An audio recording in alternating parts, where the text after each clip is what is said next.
So the part you missed at the very beginning of this entire series was me tearing it apart. The reason for that is that I thought it would be simple, and then I took one little thing apart, and then I found another problem, and another problem, and another problem, and then I got mad, and all of a sudden I had it in 9 million itty bitty pieces. And that's where the series started.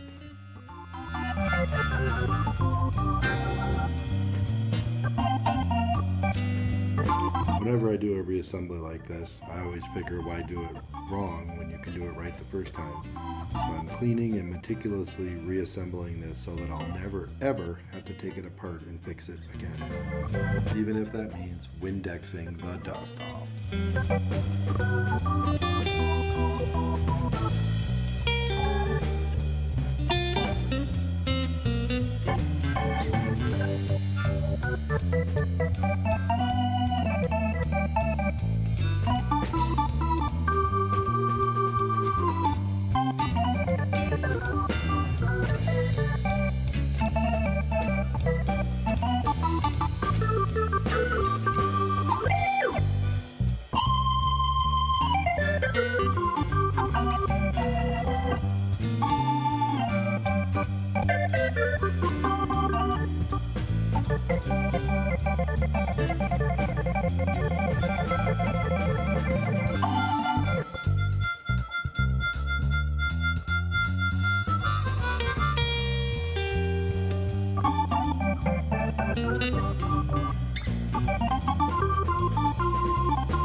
The reason it's torn down this far, as you can see, is I couldn't get the motor apart unless I removed the motor from the housing.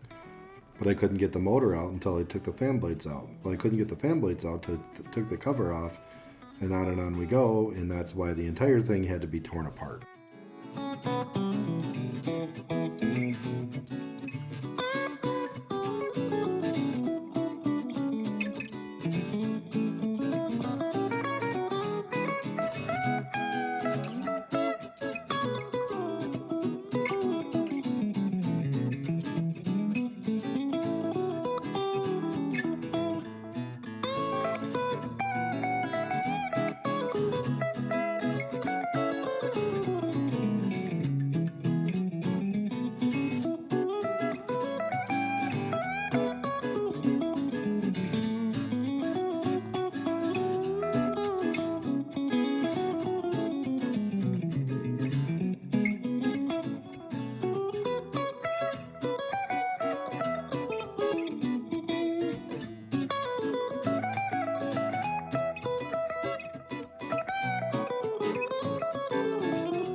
By the way, if you're wondering, the orange fan blades are actually like a hard rubber-like substance.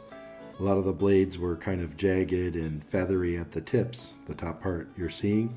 So I just took a utility knife and cut off the jagged edges so that it looked real nice again.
if you're wondering here, I've also learned test as you go.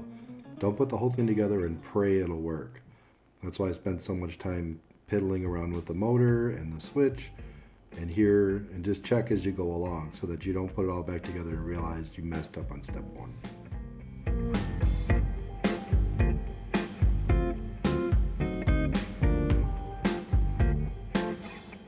When I was doing this wire wheeling and grinding to get all the old caulk off this, it occurred to me that this thing had been taken apart before. Why? Because I know what the smell of bathroom tub caulk smells like. This is not the caulk I'm sure this thing was originally put together with. There were other things I found where it looked like someone had been in here before, i.e. the way the capacitor was terribly installed.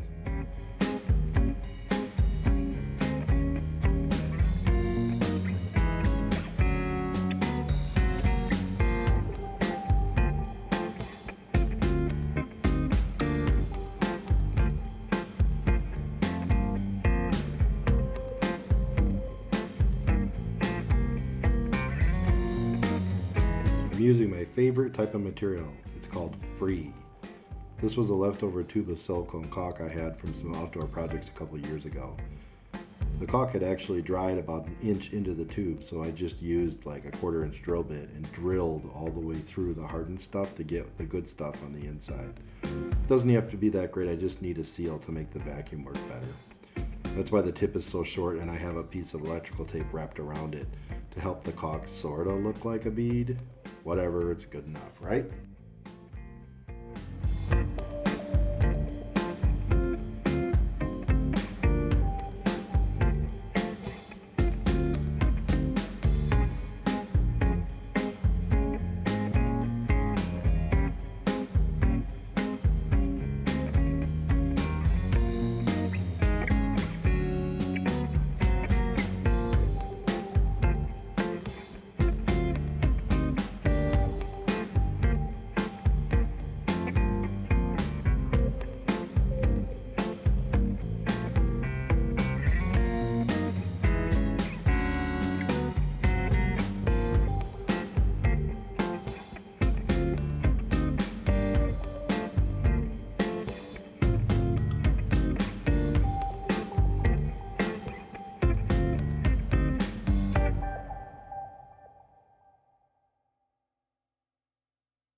You can see the little fan here.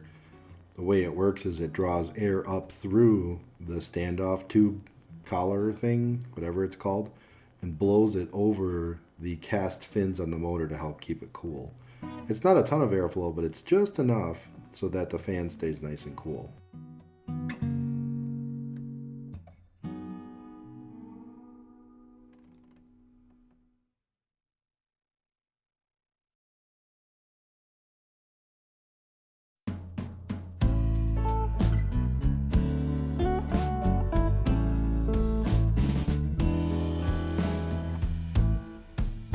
If you're wondering what this crazy one-arm guy is doing now, I'm peeling the boilerplate off the side of the pedestal collar thing, laminating it and sticking it onto the dust collector housing. It contains information on the motor, the manufacturer, serial number, stuff like that. That could come in handy down the road. Probably not for me, but for somebody else who gets this next.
If you're wondering what I'm doing here, I'm cutting down this support collar.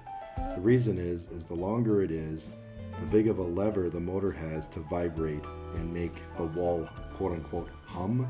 And since this wall is attached to my bedroom and the upstairs, I don't want it making a buzzing noise in the upstairs.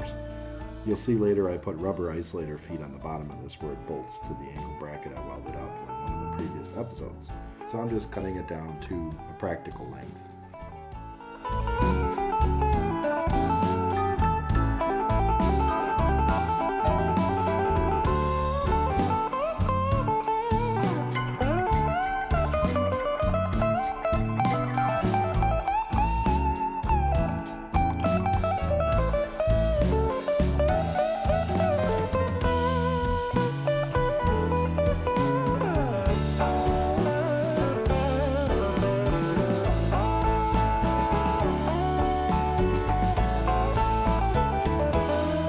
Tell you right now, there are good ways to cut a perfect circle, but no matter what I've ever tried, it never works out right.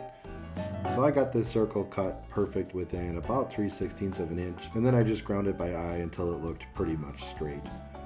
So I ground it, wire wheeled it, and ground it a little bit until it looked pretty good to me. It doesn't really matter because I use a tape measure to overcome the slight out of level to determine where I should actually drill the holes. Oh, yep, there's my tape measure, yep. I cut a lot of footage out here, but basically I used the tape measure to get the collar perfectly level with respect to the dust collector housing. Then I marked and drilled the holes for the attachment screws. And I drilled the holes a little oversized so I had a little bit of play to rock the thing around to get it perfectly level.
apologize to my loyal subscriber base, but I just have to make this a two-parter. I try to keep my videos under 20 minutes because I watch a lot of YouTube, and I don't like watching YouTube videos longer than 20 minutes because I lose interest or I don't have the time. But I promise you, next week, the exciting conclusion will be very dramatic and amazing. So be prepared to be astounded. Woo!